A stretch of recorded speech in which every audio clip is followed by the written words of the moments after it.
বাংলাদেশে আর বাংলাদেশের বাইরে পৃথিবীর বিভিন্ন প্রান্তে যে যেখান থেকে চ্যানেল আই দেখছেন, আপনাদের সকলকেই সাদর আমন্ত্রণ তৃতীয় মাত্রা দেখবার জন্য। প্রিয় দর্শক, বাংলাদেশ এবং তার সঙ্গে বহির্বিশ্বের সম্পর্ক এবং সেই সঙ্গে ভূ রাজনৈতিক এবং ভূ অর্থনৈতিক যে বাস্তবতা, সেসব বিষয় নিয়ে আলোচনা করবার জন্য আমার সঙ্গে স্টুডিওতে রয়েছেন, আমার বায়ে বসা আছেন বাংলাদেশ সরকারের সাবেক পররাষ্ট্র সচিব অ্যাম্বাসেডর তৌহিদ হোসেন, এবং আমার ডানে রয়েছেন সাবেক সংসদ সদস্য এবং বাংলাদেশ জাতীয়তাবাদী দল বিএনপি চেয়ারপারসনের উপদেষ্টা জহিরুদ্দিন স্বপন।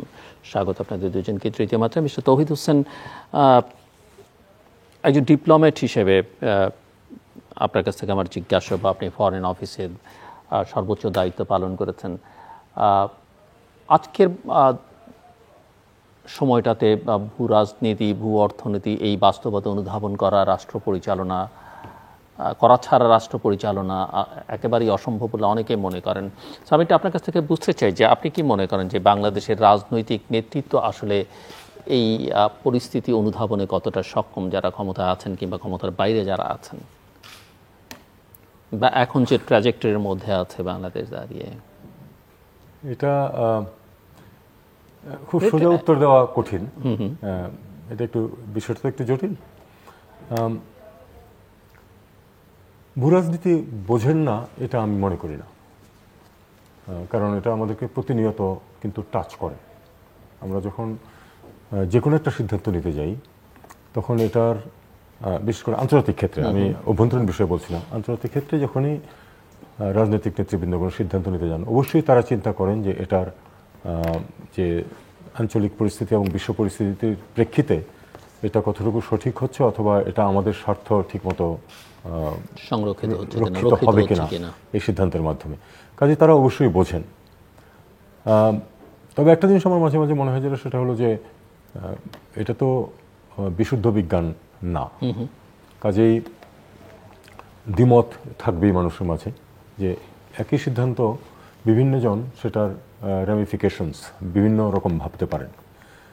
এটা গেল একটা দিক। আরেকটা দিক হচ্ছে যে অনেক সময় বিবেচনা করতে হয় যে বিভিন্ন যে কনফ্লিক্টিং ফোর্স আছে পৃথিবীতে এবং তার যে সংঘাতের প্রকৃতি, তার মাঝে কোন দিকে আমি নিজেকে আইডেন্টিফাই করব, এটা হলো একটা গুরুত্বপূর্ণ বিষয়। এবং যদি আমি কোনো একটা দিকে স্পষ্টভাবে যেতে না চাই, তাহলে আমি কিভাবে আমার যে একটা ব্যালেন্স সেটা মেনটেন করে সিদ্ধান্তটা নিতে পারবো, এটা হলো আসলে বিবেচনার সবচেয়ে বড় গুরুত্বপূর্ণ বিষয়।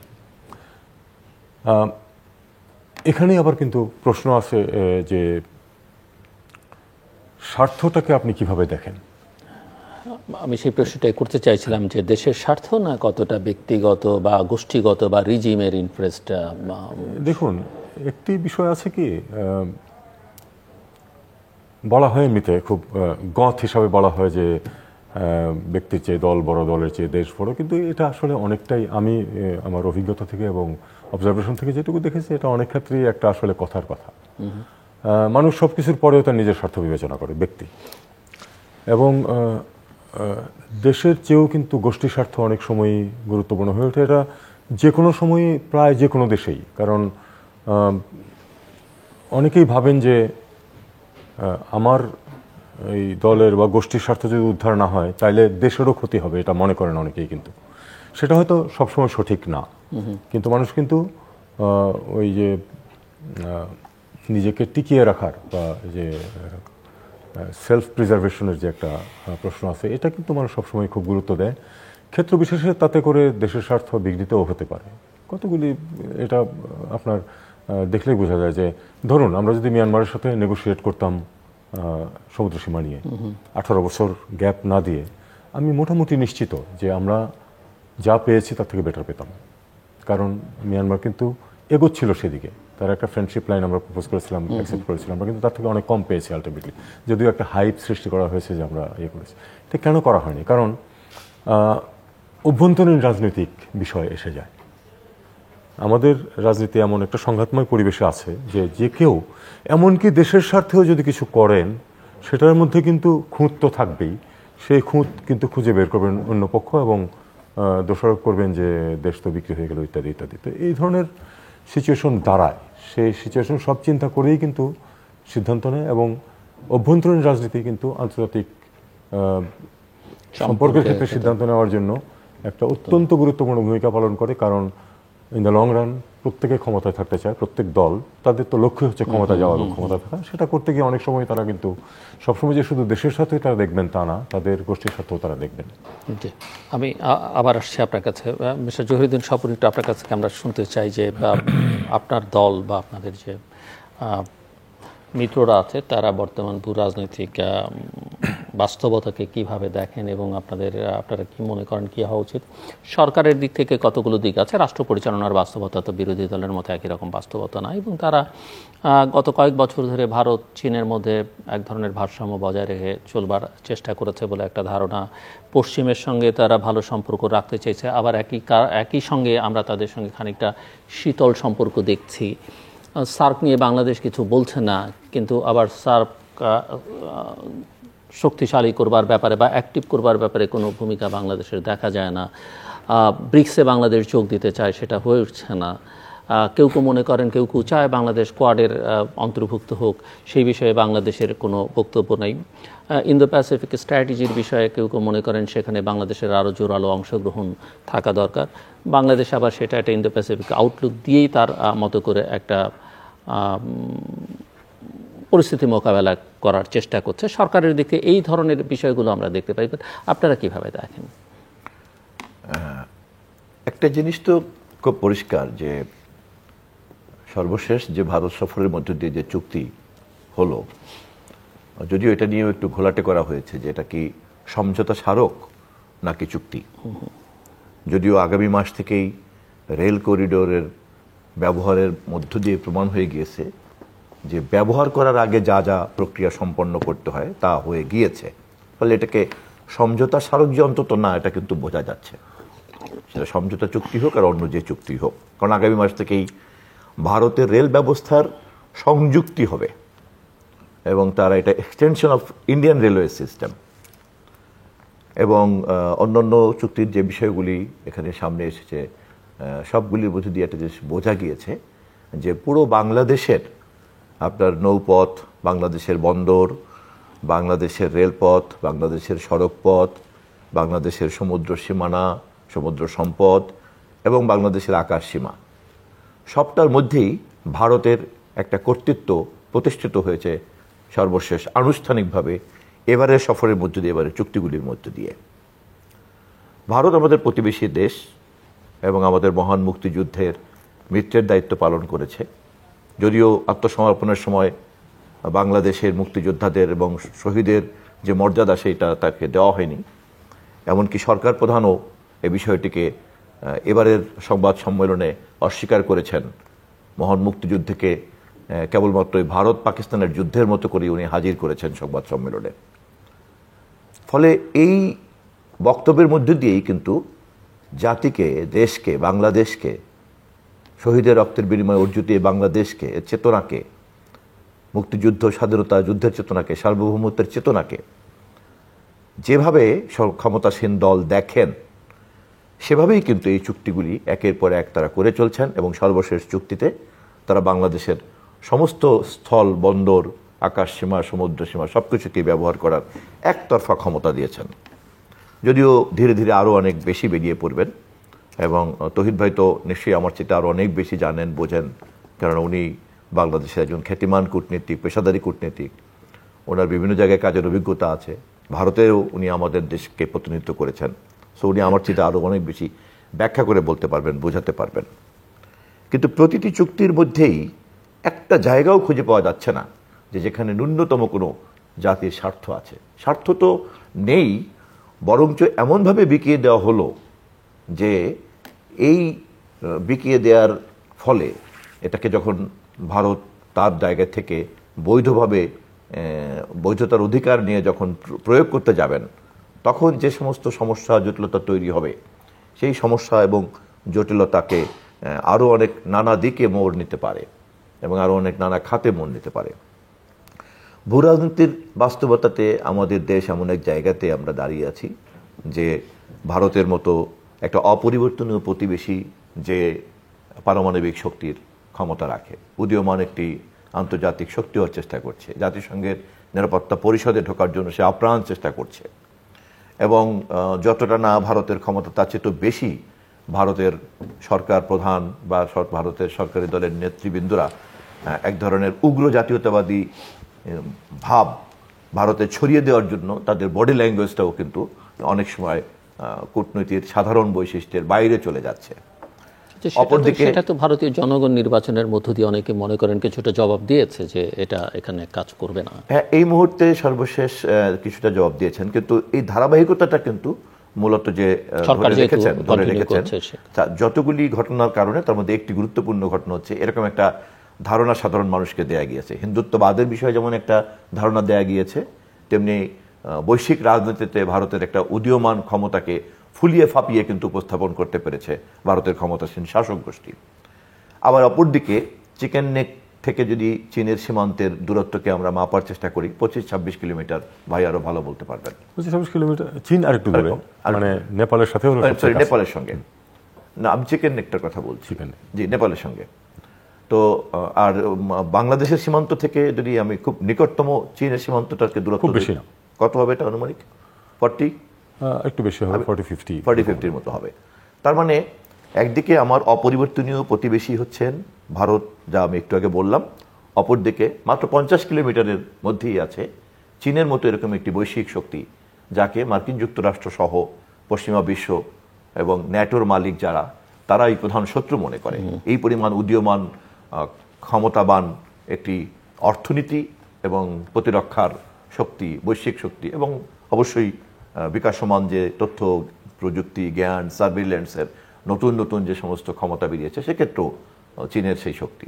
ফলে বাংলাদেশের এই দুইটি রাষ্ট্রের কাছাকাছি হওয়া থাকার কারণে আমরা রাষ্ট্র হিসেবে যত ক্ষুদ্রই হই না কেন, এর জিওপলিটিক্যাল ইম্পর্টেন্সটা কিন্তু আমাদের ইচ্ছা নিরপেক্ষভাবেই পড়েছে। এবং ভারত এবং চীনের মতো রাষ্ট্র বাংলাদেশের ক্ষমতা পরিবর্তন নিয়ে সবসময় ব্যস্ত থাকবেন, চিন্তা করবেন, এটাই কিন্তু স্বাভাবিক।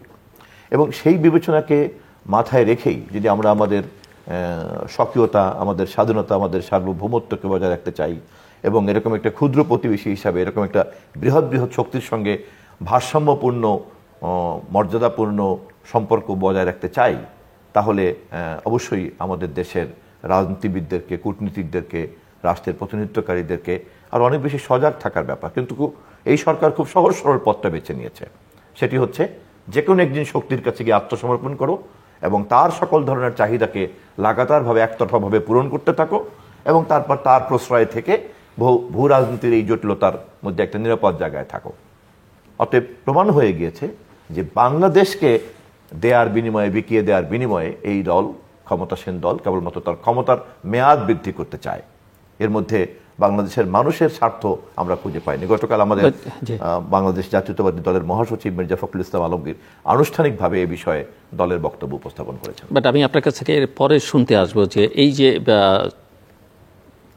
আঞ্চলিক এক ধরনের বৈরিতা চীন এবং ভারতের মধ্যে, বৈশ্বিকভাবে ভারত, চীন এবং যুক্তরাষ্ট্রের মধ্যে যে প্রতিযোগিতা, এই সব জায়গা এবং সবাই নিজেদের মতো করে বাংলাদেশকে কাছে টানতে চাইছে, বা আপনি তার অবস্থানগত গুরুত্বটা বলছিলেন, সেখানে আপনার দল, আপনাদের অবস্থান কি? আপনারা কিভাবে এটা মোকাবেলা করবেন? অনেকের ধারণা গত কয়েক বছর ধরে আপনারা বলছেন বটে ভারতের কথা, কিন্তু ভারতের ব্যাপারে যেভাবে যতটা সরব হওয়া দরকার অনেক সময় বিএনপি সেটা হয়নি, এবং একটা পারসেপশন যেমন ক্ষমতায় থাকার জন্য ভারতকে দরকার, আওয়ামী লীগ সেভাবেই তার সঙ্গে সম্পর্কটা রাখছে, আবার বিএনপিও ক্ষমতায় যাওয়ার জন্য অনেক কিছুতে এড়িয়ে যাওয়ার চেষ্টা করে, বা তারাও মনে করে, বিশ্বাস করে ভারত ছাড়া ক্ষমতায় যাওয়ার কোনো সুযোগ নেই। এবং সেখানে আসলে এই পরিস্থিতিটা আপনারা কীভাবে হ্যান্ডেল করতে চান সেটা আমি আপনার কাছ থেকে শুনবো। তার আগে মিস্টার দাউদ হোসেন, আপনি আপনি আপনি শুনছিলেন এবং কিছুটা বাংলাদেশ ভারত সম্পর্ক বা মিস্টার জহিরুদ্দিন স্বপনের ভাষায় বর্তমান রিজিমের ভারতের উপরে নির্ভরতা, কিংবা সর্বশেষ প্রধানমন্ত্রীর ভারত সফর এবং সমঝোতা স্মারক, যেটাকে ওনারা বলছেন যে সেই অর্থে এটাকে সমঝোতা স্মারক বলবার এখন কোনো সুযোগ নেই। ধন্যবাদ। দু তিনটা বিষয় তো আসলে খুব স্পষ্ট, যে সেটা হলো যে এটা ক্ষমতাসীন দলের নেতৃত্বের বিভিন্ন বক্তব্য থেকেই উঠে এসেছে যে তারা ভারতের উপর অনেকখানি নির্ভরশীল। এটা কিন্তু এমনকি ওনাদের কথা বলার প্রয়োজন নেই, সরকারি দলের অনেকের মুখ থেকে এই ধরনের কথা বেরিয়েছে। সেই বাক্যগুলি যদি আমরা অ্যানালাইজ করি তাহলে এটা খুব পরিষ্কার। এবং খুব বড় দেশের পাশে তুলনামূলকভাবে ছোট দেশ, ক্ষুদ্র না কিন্তু আমাদের দেশ কিন্তু পপুলেশন যদি ধরেন আপনি বেশ বড়ই দেশ, শব্দ হিসেবে ক্ষুদ্রটা বোধহয় না, এটা ঠিক হবে না, বা খুব ছোট বলাও ঠিক হবে না, তুলনামূলকভাবে ছোট আমরা, আয়তনে ছোট, আয়তনে ছোট, এমনকি আয়তনে যদি এটা ইউরোপে হতো এই দেশটা, তাহলে আয়তনে খুব ছোট মনে করা হতো না। এই বিষয়ে একজন কূটনীতিক অবস্থানগত একটা সঠিক শব্দ কি আপনি ঠিক করে দিতে পারেন? এই সমস্যা আমরা প্রায় পড়ি। এটা তুলনামূলকভাবে ছোট, কম শক্তিশালী দেশ, তুলনামূলকভাবে এটা আমি বলি মাঝে মাঝে, সেটা অর্থনৈতিক, সামরিক, সব অর্থে। কিন্তু আপনি যদি অনেক কিছু ধরেন আমাদের অর্থনীতি খুব ছোট না, একটা তো তালিকার মধ্যে চলে আসে। আমাদের লোক সংখ্যা তো যথেষ্টই বেশি, মানব সম্পদ হয়ে উঠতে পারেনি, এটা আমাদের একটা ব্যর্থতা। এই ব্যর্থতা যদি আমরা ঢাকতে পারতাম, বা এই ব্যর্থতা থেকে যদি আমরা বেরিয়ে আসতে পারতাম, আসলে আমাদেরকে মোটামুটি একটা একেবারে মাঝারি শক্তি হিসাবে কিন্তু আমরা প্রতিষ্ঠা করতে পারতাম। এবং আসলে কিন্তু আমাদের মতো দেশের লক্ষ্য হওয়া উচিত একটা মাঝারি শক্তিতে পরিণত হওয়া। ঠিক যেরকম দুর্বল অবস্থায় আমরা আছি, সেটা তো আমরা চিরদিন নিশ্চয়ই থাকবো না। আমাদের লক্ষ্যটা হবে যে আমরা একটা মাঝারি, আমরা ভারতের মতো শক্তিশালী, চীনের মতো শক্তিশালী কোনোদিনই হবো না, যেটা সম্ভব না, কিন্তু আমরা মাঝারি শক্তিতে পরিণত হতে পারি। কতগুলি জিনিস আমাদেরকে খেয়াল করতে হবে। কিন্তু টেরাইন ডিফিকাল্ট, তারপরেও সুইজারল্যান্ড কিন্তু কেউ কখনো আক্রমণ করেনি। একটা জিনিস মনে রাখতে হবে, সুইজারল্যান্ডের অ্যাজ অফ টুডে সামরিক শক্তি কিন্তু খুব কম না। তার মানে যথেষ্টই হোক, আপনি তাকে দখল করতে পারবেন হয়তো, কিন্তু পারতে গেলে আপনাকেও যথেষ্ট মূল্য দিতে হবে। এটা কিন্তু একটা গুরুত্বপূর্ণ ফ্যাক্টর। এটা হলো একটা। আরেকটা জিনিস আমি যেটা মাঝে মধ্যে উদাহরণ দিই, সেটা হলো দ্বিতীয় বিশ্বযুদ্ধের মতো এরকম একটা ভয়ঙ্কর সংঘাত পর্তুগালের মতো ছোট দেশ কিন্তু কোনো পক্ষ নেয়নি, তারা নিউট্রালিটি বজায় রাখতে পেরেছে। সুইজারল্যান্ড তো পেরেছে, তো চিরদিনই নিউট্রাল, কিন্তু পর্তুগালের মতো দেশ কিন্তু তারা অনেক কিছু সাকাম করেছে। ঠিক আছে, তাদের একটা দ্বীপ ব্যবহার করতেছে ব্রিটিশরা জোর করেই প্রায়, সেটা তারা মেনে নিচ্ছে, কিন্তু তারা কিন্তু তাদের নিউট্রালিটি বজায় রেখেছে। এমনকি এই নাৎসি জার্মানির সাথে তাদের পরিপূর্ণ ডিপ্লোম্যাটিক রিলেশন ছিল। তো আমি মনে করি যে এগুলি থেকে আমাদেরকে শিক্ষা নিতে হবে এবং আমাদেরকে ওই জায়গায় পৌঁছানোর চেষ্টা করতে হবে। পৌঁছানোর চেষ্টার আমি যেটা সবসময় বলি, মূল জিনিস হচ্ছে যে মানব সম্পদ উন্নয়ন। আমাদের লেখাপড়ার খুব খারাপ অবস্থা, লেখাপড়ার অবস্থাটাকে যদি আমরা ভালো করতে পারতাম, মানুষ, আমাদের সম্পদ যেহেতু মানুষের অন্য তেমন কিছু নেই, সেটাকে বলতে পারলে আচ্ছা সেটা অনেক বড় কথা, অনেক সম্পূর্ণ আলাদা বিষয়। কিন্তু এখানে আমি যেটা মনে করি সেটা হলো যে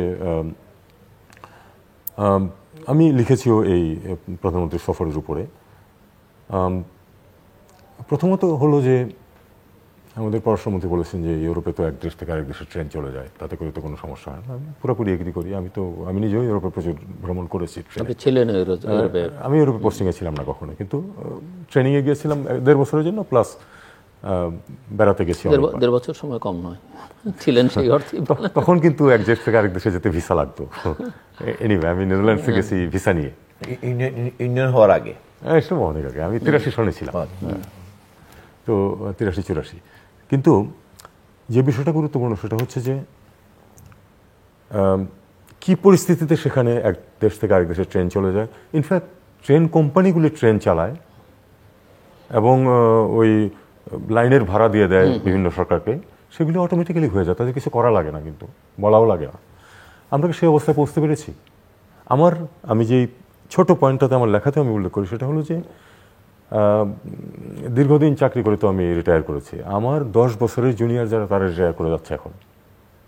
অথচ আমি যখন মিড লেভেলে তখন থেকে শুনছি যে নেপালে, ভুটানে আমাদের ট্রানজিট হবে ভারতের মধ্য দিয়ে। কোনো অগ্রগতি তো নেই। আপনি যখন বন্ধু যত ঘনিষ্ঠই হোক, আমি কিন্তু ভারতকে তাদের যেগুলি প্রয়োজন সুবিধা সেগুলি দিতে আমার কোনো আপত্তি নেই, কিন্তু প্রত্যেকটা ক্ষেত্রে বন্ধু হোক যাই হোক রেসিপ্রোসিটি লাগবে।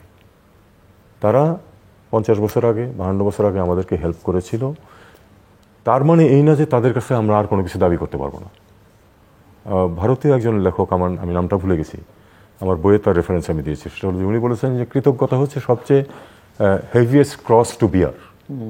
এই কৃতজ্ঞতার কথা আসলে স্মরণ করা উচিত না। সম্পর্ক দুই দেশের মধ্যে স্বার্থের সম্পর্ক হবে, এটাই স্বাভাবিক, এবং ভারত তার স্বার্থেই তার সম্পর্ক কিন্তু বিন্যাস করছে। আমাদেরকেও আমাদের স্বার্থে সম্পর্ক বিন্যাস করতে হবে। অর্থাৎ যখনই আমি কিছু একটা দেবো তার বিনিময়ে আমার কিছু পেতে হবে। 50 বছর আগে পেয়েছিলাম, খুব ভালো কথা। সেখানে ভারতও যে কিছু পায় নাই তাও কিন্তু না। তো এখন আজকে যখন আমি কোনো ভারতের সাথে ভারতকে কিছু একটা দেওয়াতে দোষের কিছু নেই, আমাকেও পেতে হবে। আমি এই এমওইউগুলি যেগুলি শুরু হয়েছে কয়েকটা আছে, যেমন ধরুন কি থেকে রাজশাহী থেকে ট্রেন যাবে, এগুলি তো কোনো বড় ব্যাপার না। ট্রেন যাতায়াত কিছু আছে, রাজশাহী থেকে ট্রেন যাবে কলকাতা, বা যে ওই ভিসা সহজ হবে ইয়াদের জন্য, রোগীদের জন্য। তো ভিসা সহজ হবে রোগীদের জন্য, এটা তো বেনিফিট শুধু আমাদের রোগীরা পাবে না, এটা কলকাতার হসপিটালগুলিও পাবে, রেসিপ্রোকাল। কিন্তু এটা কাজেই এটাকে বিরাট সুবিধা আমাদেরকে দেওয়া হচ্ছে। এটা একটা মুশকিল হয় কি, অনেক সময়ই একটা জিনিস যেটা আসলে দুই পক্ষেরই সুবিধা, সেটাকে উপস্থাপন করা হয় যেন আমাদেরকে একটা ফেভার করা হচ্ছে। এটা সবচেয়ে বড় উদাহরণ হচ্ছে, প্রায়ই বলা হয় এই বর্ডার এগ্রিমেন্ট যেটা হয়েছে, সেটা বর্ডার এগ্রিমেন্ট তো আমি 1974 সালে করে দিয়েছি। ভারত 40 বছর লাগিয়েছে সেটার তাদের অংশটুকু পূরণ করতে, এবং তাও এক্স্যাক্টলি হয় না। আমাদের কিন্তু সামান্য একটু ছাড় দিতে হয়েছে। এরপর যত সামান্য হোক, আমি খুব অন্যায় দেখি না তাতে, কিন্তু ছাড় কিন্তু দিতে হয়েছে। সেটাকে এমন একভাবে উপস্থাপন করা হয় যেন এটা বাংলাদেশের ইস্যু, সেটা বাংলাদেশকে এটা দেওয়া হয়েছে। এই অ্যাটিটিউড থেকে আমাদের বেরিয়ে আসা দরকার। মানে আমাদের বলতে আমি বলছি যে আমাদের যে এস্টাবলিশমেন্ট, তার এই অ্যাটিটিউড থেকে বেরিয়ে আসতে হবে। এক, দুই হচ্ছে যে অবশ্যই রেসিপ্রোকাল হতে হবে। স্বার্থ, তাদের স্বার্থ আমরা দেখব, আমাদের স্বার্থ তাদেরকে দেখতে হবে। আরেকটা প্রশ্ন, জাস্ট আপনার মতামত নিয়ে আমি মিস্টার স্বপনের কাছে, যে সমুদ্র কেন্দ্রিক একটা ভাবনা এখানে এস্টাবলিশ করা হচ্ছে, যেটা আমার কাছে অনেকখানি মনে হচ্ছে যে ইন্দো প্যাসিফিক স্ট্র্যাটেজি যে কনসেপ্ট, সেখান থেকে বেরিয়ে এবং সেখানে ভারতীয় একটা উদ্যোগ, তার সঙ্গে বাংলাদেশ থাকুক, সেরকম একটা আকাঙ্ক্ষা ব্যক্ত করা হচ্ছে। ওকে, এটার সাথে এক লাইন তাহলে আমি প্রথমে অ্যাড করে নিই। সেটা হলো যে আমাদের সমুদ্র সীমা কিন্তু আলোচনার মাধ্যমে নিষ্পত্তি হয়নি। অনেক সময় এটা মানে ভারতের সাথে আলোচনার মাধ্যমে করা হয়েছে, এই ধরনের একটা বক্তব্য দেওয়ার চেষ্টা করা হয়।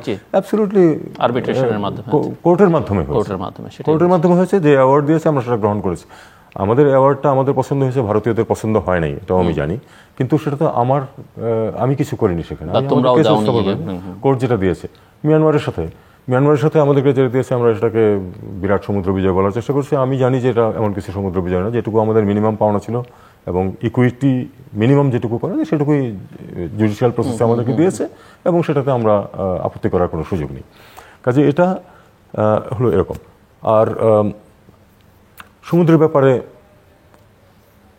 কোঅপারেশন অবশ্যই হতে পারে। ধরুন এই যে আপনার বাবুল মান্ডবের কাছে যে আপনার ওই সোমালিয়ান জলদস্যুদের ব্যাপার ছিল, সেটা তো সবাই মিলেই এক ধরনের সমাধান করা হয়েছে।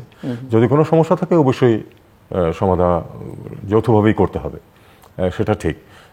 কিন্তু এর মধ্যে কিছু সমস্যা কিন্তু আছে, যেটা আমি উল্লেখ করেছি আমার এক লেখায়, কিন্তু সেটা কিন্তু কোনো জবাব আমি এখন পর্যন্ত পাইনি। সেটা হলো যে এই যে আপনার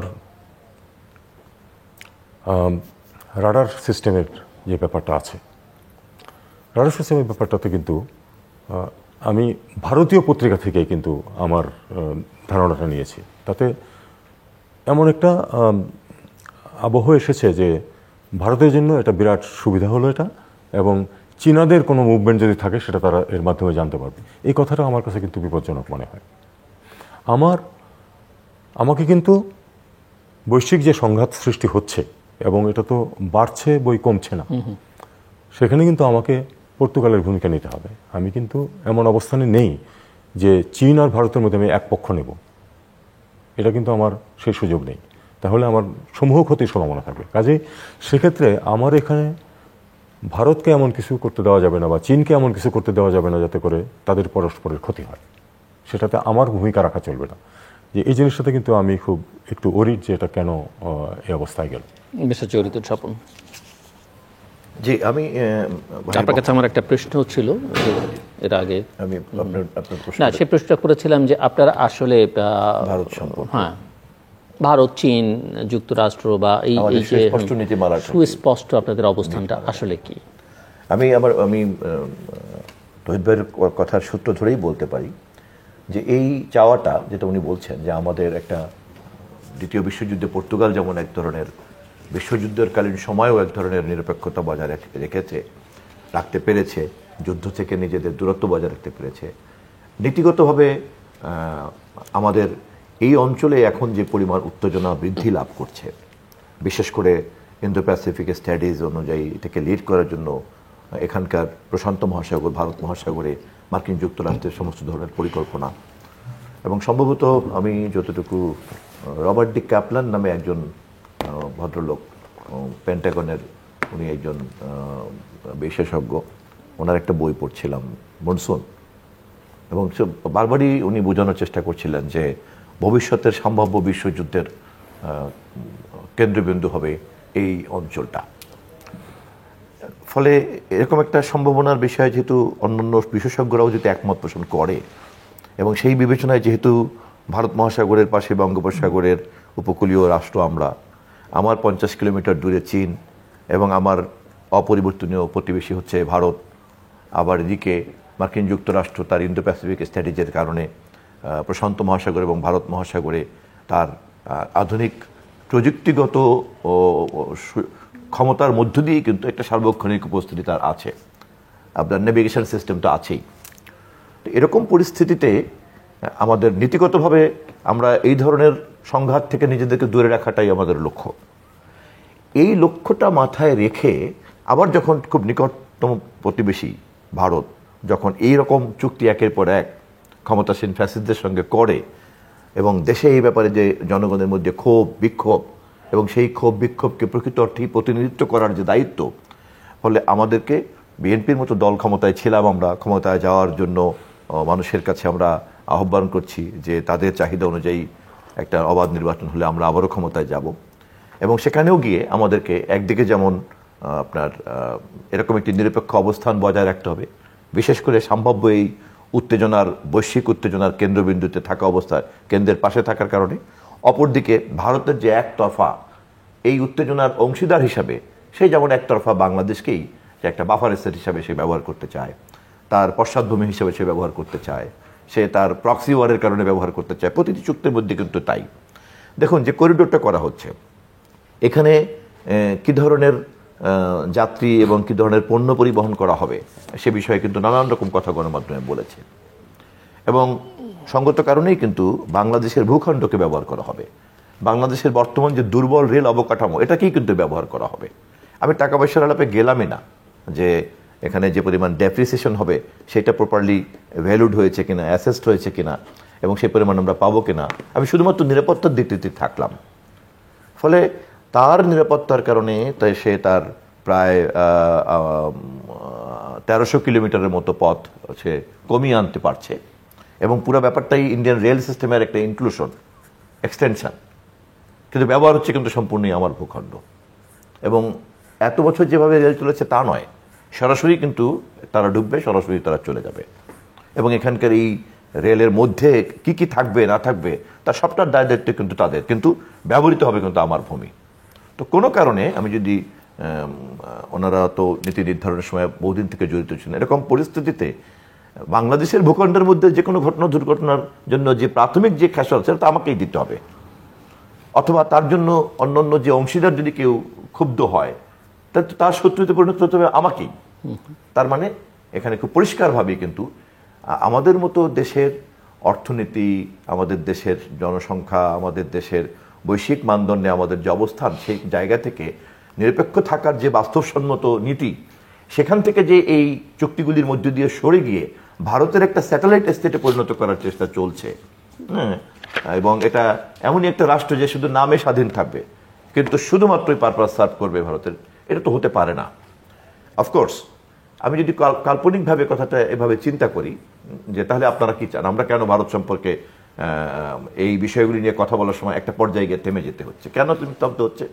কারণ আমরা মনে করি যে সার্ক যে নীতিমালার ভিত্তিতে গঠিত হয়েছিল সেটা ছিল সবচেয়ে সঠিক নীতিমালা, এবং এখনো বিএনপি কিন্তু সার্ক মানে কি, সার্ক মানে হচ্ছে সার্কের সবচেয়ে শক্তিশালী অংশীদার হচ্ছে ভারত, এবং সেটাই কিন্তু আজকে মোদি সাহেব যে কথা বলেন যে নেইবার ফার্স্ট, উনি কিন্তু এটা যদি মিন করতেন তাহলে কিন্তু সার্কই ছিল কিন্তু সবচেয়ে বেশি কার্যকরী ফোরাম, কিন্তু এটা যে মিন করেন না তাহলে সেজন্য কিন্তু সার্ককে বরঞ্চ গলা টিপে হত্যা করা হচ্ছে।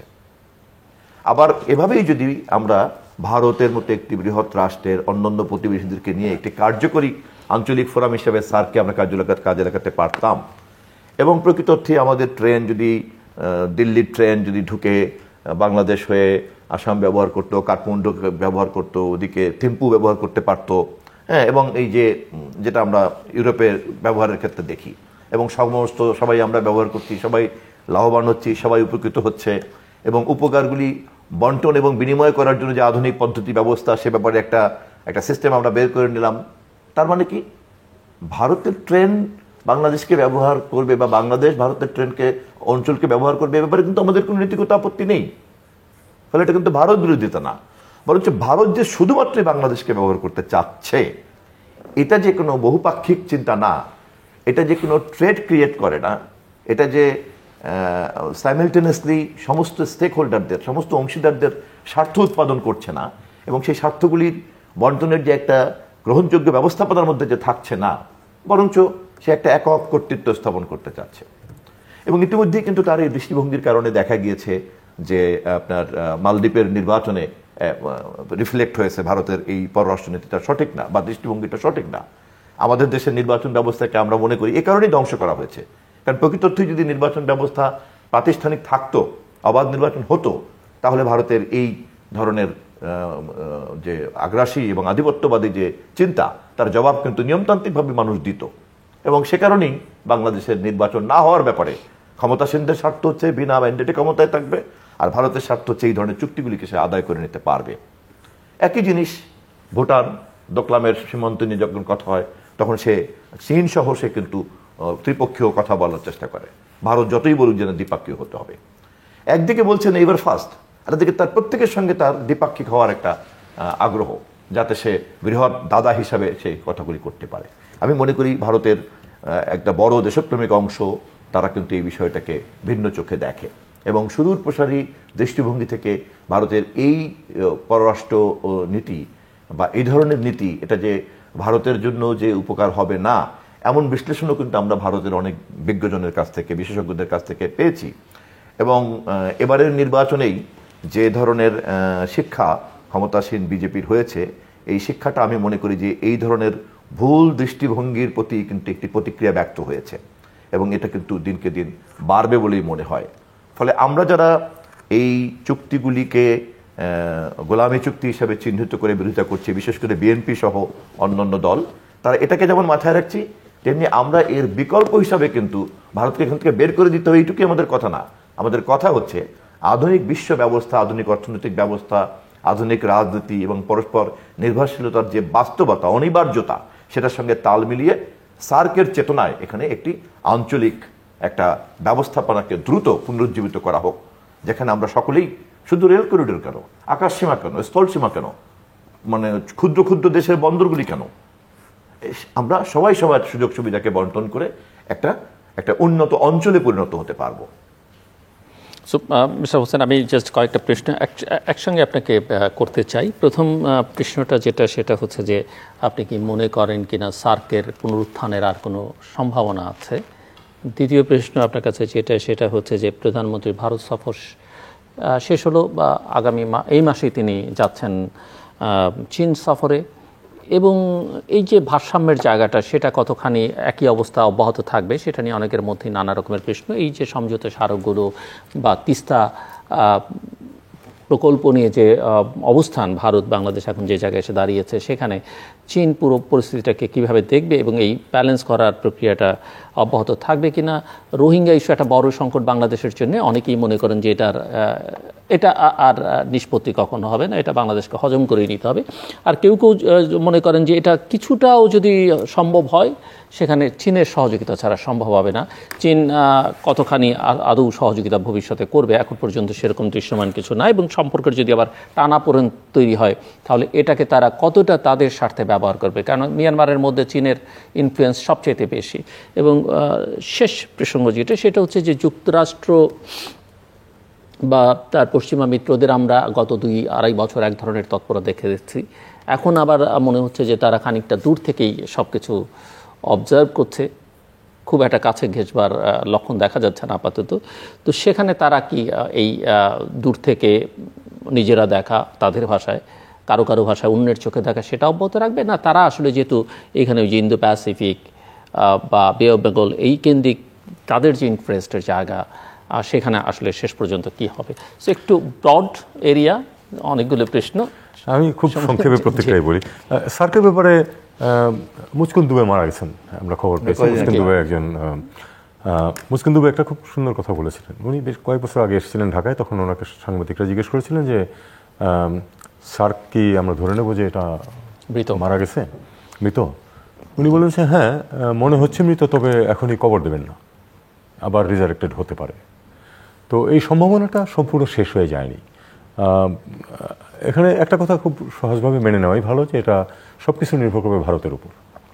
সার্কের যে আজকে যে মরিবান্ড একটা অবস্থা, এটার কারণ কিন্তু ভারত। তারা পাকিস্তানে যাবে না কিছুতেই, কারণ নেক্সট পাকিস্তানের সামিট হওয়ার কথা, তারা পাকিস্তানে যাবে না। এবং জন্ম হয়েছিল তার সম্মতির কারণেই। হ্যাঁ, সম্মতি ছাড়া তো সম্ভব ছিল না। কাজেই ভারত যদি কখনো এটা উপলব্ধি করে যে আসলে সবার সাথেই একসাথে বসে কিছু কিছু বিষয়, এখানে তো বলা আছে যে তাৎক্ষিক বিষয় আলোচিত হবে না, এটা কিন্তু সরকারের চার্টারে আছে। অন্ততপক্ষে সামষ্টিক যে ইন্টারেস্টের জায়গাগুলি, সেখানে আলাপ আলোচনা করা যেতে পারে। এটা যদি ভারত কখনো আবার উপলব্ধি করে, এবং ভারত যেহেতু এই অঞ্চলের নেতৃত্ব দিতে চায়, বৈশ্বিক প্ল্যাটফর্মে নিজেকে দেখতে চায়, তার তো আসলে তার জন্য এটা তো তার জন্য অনেক ভালো কিছু হতে পারতো। এখন ধরুন, আমরা তো চেয়েছিলাম যে একটা হেডকোয়ার্টার আমাদের এখানে হোক, যেটা ভুটানে আলটিমেটলি গেছে। কিন্তু যখন ভারত খালি বললো একবার, তখন কিন্তু কেউ আর কোনো আপত্তি করেনি। ভারতের একটা স্ট্যাচার আছে ডেফিনেটলি, যে ভারতের প্রধানমন্ত্রী যখন একটা কথা বলেন একটা মিটিংয়ে, সবাই কিন্তু সেটা চেষ্টা করে মেনে নেওয়ারই, কারণ ভারতের অবস্থান আমরা সবাই জানি। সেটাকে ভারতের এক্সপ্লয়েট করা উচিত ছিল না আমি মনে করি। সার্ককে যে অর্থহীন করে দেওয়া হয়েছে, এতে ভারতের স্বার্থ উদ্ধার হয়েছে বলে আমি মনে করি না। কাজেই সেই হিসেবে কোনো একদিন ভারত যদি এটা উপলব্ধি করে, তাহলে সার্ক আবার পুনরুজ্জীবিত হবে, না হলে হবে না। প্রধানমন্ত্রী ভারত সফরে নিয়ে আমরা অলরেডি কথাবার্তা বলেছি। আমি বললাম যেটা, সেটা হলো যে রেসিপ্রোসিটি যদি থাকতো তাহলে আমাদের কোনো আপত্তি ছিল না। এখন আপনি কানেক্টিভিটি চাইবেন ইউরোপের মতো, আর কাঁটাতারের বেড়া শক্ত করবেন এবং গুলি করে মানুষ মারবেন, এই দুইটা একসাথে চলবে না। একসাথে চলবে না, এটা উপলব্ধি করতে হবে ভারতকে। ভারতের নেতৃবৃন্দের মধ্যে একটা অংশকে নিয়ে মুশকিল হলো, তারা ভাবছে যে তাদেরকে তারা মানে 200 বছর না 700 বছর তারা পরাধীন ছিল, হুইচ ইজ নট কারেক্ট। এবং তারপরে এখন তাদের বিশ্ব দরবারে তাদের স্থান অধিকার করার সময় এসেছে, যেটা উনি বলছিলেন যে আলট্রা ন্যাশনালিজম একটা, যে এটা থেকে ভারতকে ম্যাচুরিটি অর্জন করতে হবে। এটা কিন্তু ইম্যাচুরিটি লক্ষণ। এই যে আলট্রা ন্যাশনালিজম, এত ভারত একটা বিশাল দেশ, বিশাল শক্তি, এটা তো সবাই মেনে নেবে এমনিতেই, কাজে এটা তার ওইভাবে উল্লেখ করার প্রয়োজন নেই। এটা রেসিপ্রোসিটি প্রয়োজন। যখন এগুলি থাকবে না, তখন এই আপনার এই রেল লাইন নিয়েও তখন আর কেউ কোনো কথা বলবে না। যখন দেখা যাবে যে আসলেই সবাই মিলে এই কাজটা করা হচ্ছে এবং কাউকেই বাধা দেওয়া যাচ্ছে না, বাংলাদেশও যেতে পারছে ভুটানে, নেপালে, প্রয়োজনে পাকিস্তানে, এবং তারা সবাইও চলে আসতে পারছে বাংলাদেশ হয়ে, ভারত ইত্যাদি ইত্যাদি। তো এটা যখন হবে, তখন তার আগে পর্যন্ত ওই যে বললাম যেটা, যে আমাদেরকে অবশ্যই দেখতে হবে যে আমাদের স্বার্থ কোনটাতে আছে, এবং আমাদের স্বার্থ খুব একটা রক্ষিত হয়েছে বলে আমার মনে হচ্ছে না, অন্ততপক্ষে রেল ট্রানজিটের যে বিষয়টা আসছে সেটাতে। চীন সফরে যাবেন, এবং আমার অনুমান যে ভারত সফরে যখন 1-to-1 মিটিং যখন হয়, তখন যদিও এটা চীন সফর নিয়ে কিন্তু ওপেনলি কোনো আলোচনা হয়নি, কিন্তু এটা হতে পারে না যে এটা এই প্রসঙ্গ উচ্চারিত হবে না। 1-to-1 মিটিং অবশ্যই হয়েছে, সেখানে কি কথাবার্তা হয়েছে সেটা তো আমরা জানতে পারবো না, কিন্তু ভারত নিশ্চয়ই তার উদ্বেগের কথা জানিয়েছে, যে কোন কোন বিষয় নিয়ে তার উদ্বেগ আছে ভিসাভি চীন, যেহেতু প্রধানমন্ত্রী চীন সফরে যাবেন।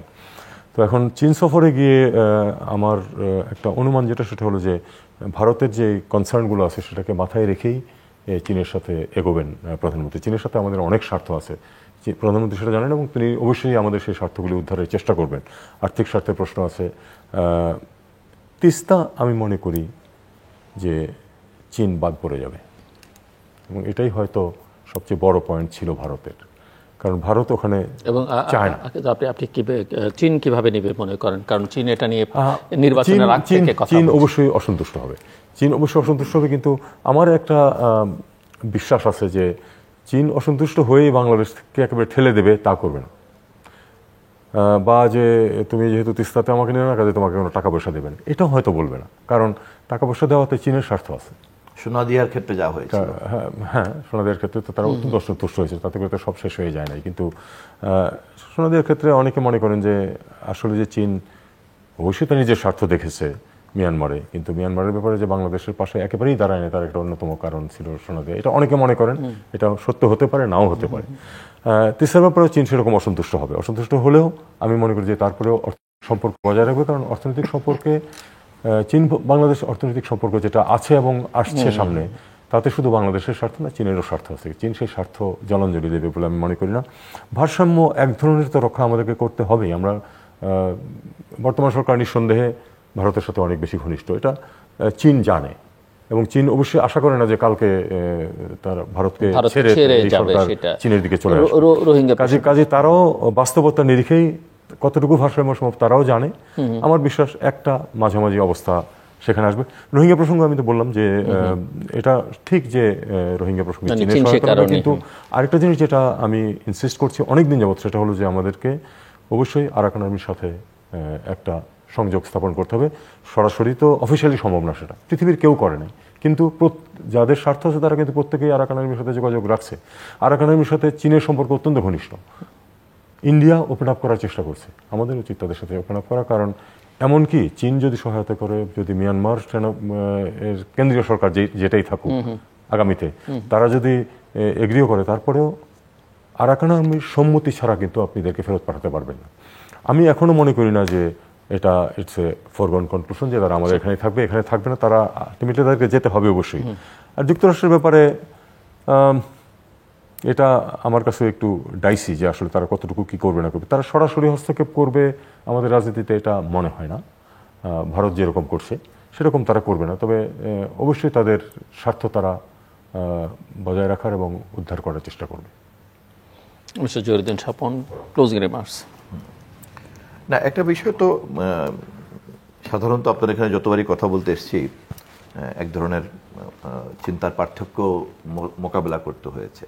তা আমি দীর্ঘদিন থেকেই তহিদ ভাইয়ের তো লেখার সঙ্গে পরিচিত। ওনার আমার মনে হয় না ছাপা হয় এমন কোনো লেখা বাদ পড়েছে, আবার আমি সবসময় এই পাঠক।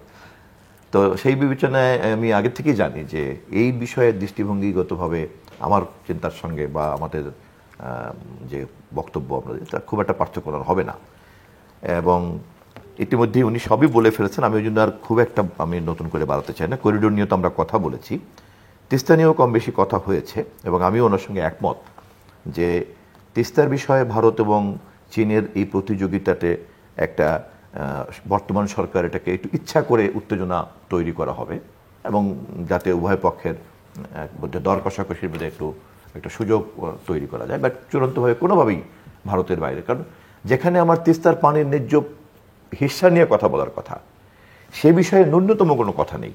বরঞ্চ পশ্চিমবঙ্গের রাজ্যের মুখ্যমন্ত্রী ইতিমধ্যেই আবার নতুন করে কথা বলেছেন, অ্যাজ ইফ যে ভারত তিস্তা চুক্তি করতে পারছে না সেটাকেই প্রমাণ করা। উপরন্তু এখানে আবার নতুন করে ঢুকিয়ে দেওয়া হয়েছে যে তিস্তা প্রকল্পে তার অংশগ্রহণ থাকতে হবে, যা বাংলাদেশ ইতিমধ্যেই নীতিগতভাবে স্বীকার করে এসেছে। আপনি বর্ডার এগ্রিমেন্টের কথা বলেছেন, সেই 74 সনে প্রথম সংশোধনী করে যেটা করা হলো সেটা বাস্তবায়ন হয়েছে 40 বছর পরে। তিস্তা চুক্তির কিন্তু সেই একই অবস্থা। এটা কত বছর পরে হবে বলা মুশকিল। 2026-এ গঙ্গা চুক্তি নবায়ন করতে হবে। প্রথম চুক্তি করতেই জাতিসংঘ পর্যন্ত আমাদেরকে যেতে হয়েছিল। শহীদ রাষ্ট্রপতি জিয়াউর রহমান তখন ক্ষমতায় ছিলেন। মওলানা ভাসানী ফারাক্কা মিছিল টিছিল করে দেশে একটা পরিবেশ তৈরি করে শেষ পর্যন্ত জাতিসংঘকে দিয়ে সমাধান করতে হয়েছে।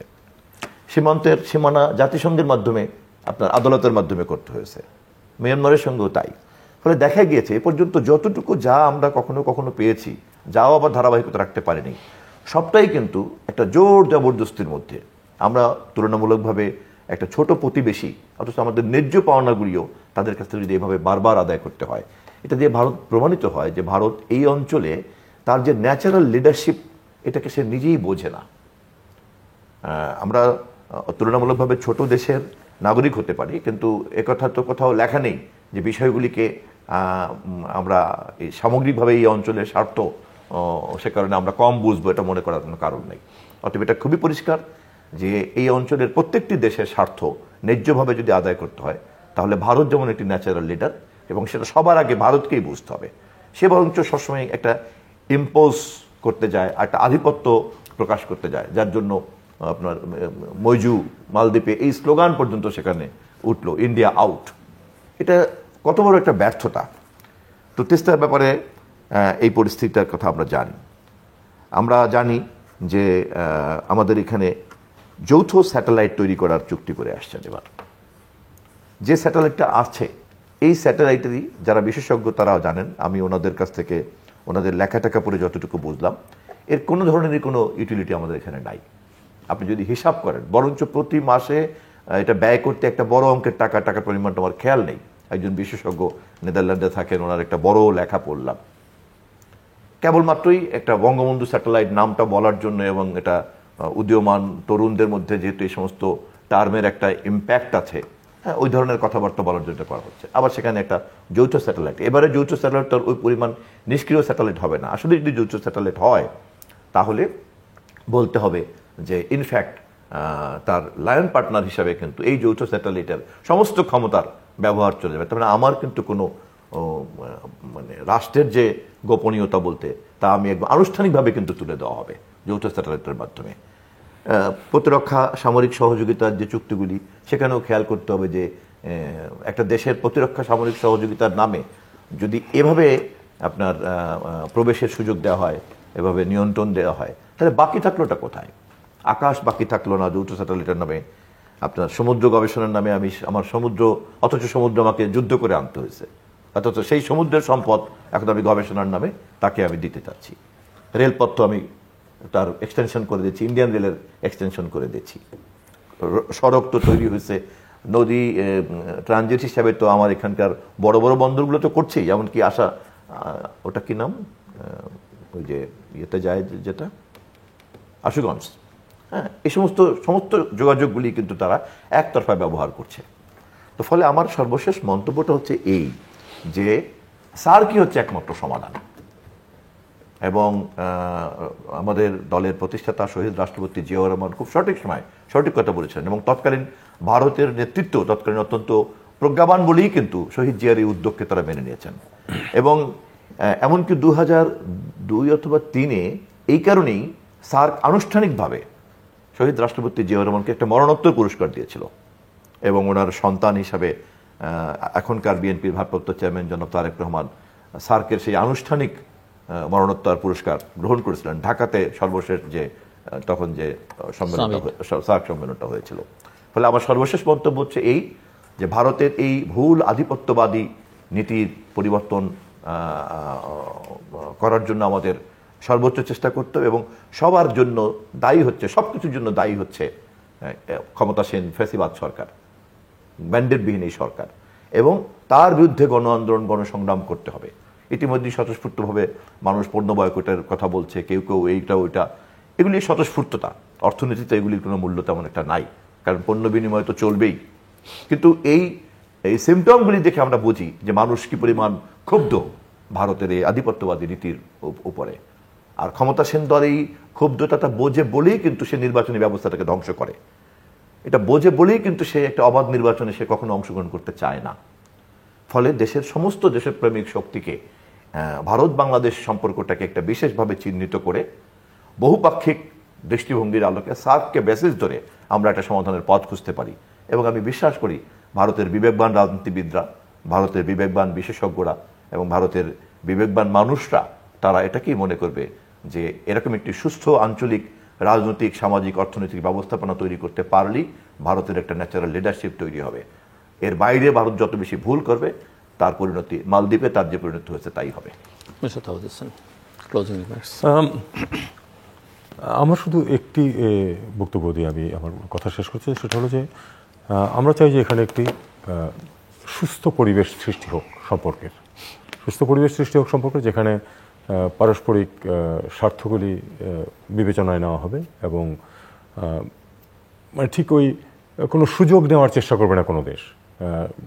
ন্যায়পরায়ণতার ভিত্তিতে এমনভাবে এটা করা হবে যাতে করে এই অঞ্চলে একটি শান্তিপূর্ণ পরিবেশ সৃষ্টি হয়, এবং যে ক্ষোভ কিছু মানুষের মধ্যে থাকতেই পারে, কিন্তু তারপরেও সার্বিকভাবে যেন একটা এমন একটি আঞ্চলিক পরিবেশ সৃষ্টি হয় যেটাতে সব দেশগুলি এগোতে পারে। কারণ আমরা অনেক পিছিয়ে আছি এখনও পৃথিবীর অনেক অঞ্চলের তুলনায়, আমাদের সম্ভাবনা প্রচুর।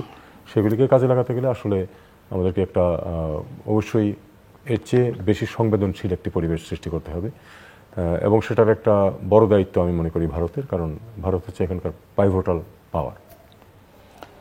দর্শক, অনুষ্ঠানের শেষ প্রান্তে আমরা সামাজিক যোগাযোগ মাধ্যম ফেসবুক এবং এক্সে তৃতীয় মাত্রা লাইভ স্ট্রিম হচ্ছে, আপনারা দেখতে পারেন। টেলিভিশনের পর্দায় দেখতে না পারলে যে কোনো সময় যে কোনো স্থান থেকে ইউটিউবে তৃতীয় মাত্রা চ্যানেলটি সাবস্ক্রাইব করি পর্ব বা পুরোনো পর্বগুলো আপনারা দেখতে পারেন। মিস্টার জহিরুদ্দিন স্বপন এবং মিস্টার তৌহিদ হোসেন, অসংখ্য ধন্যবাদ এই আলোচনা অংশ নেওয়ার জন্য।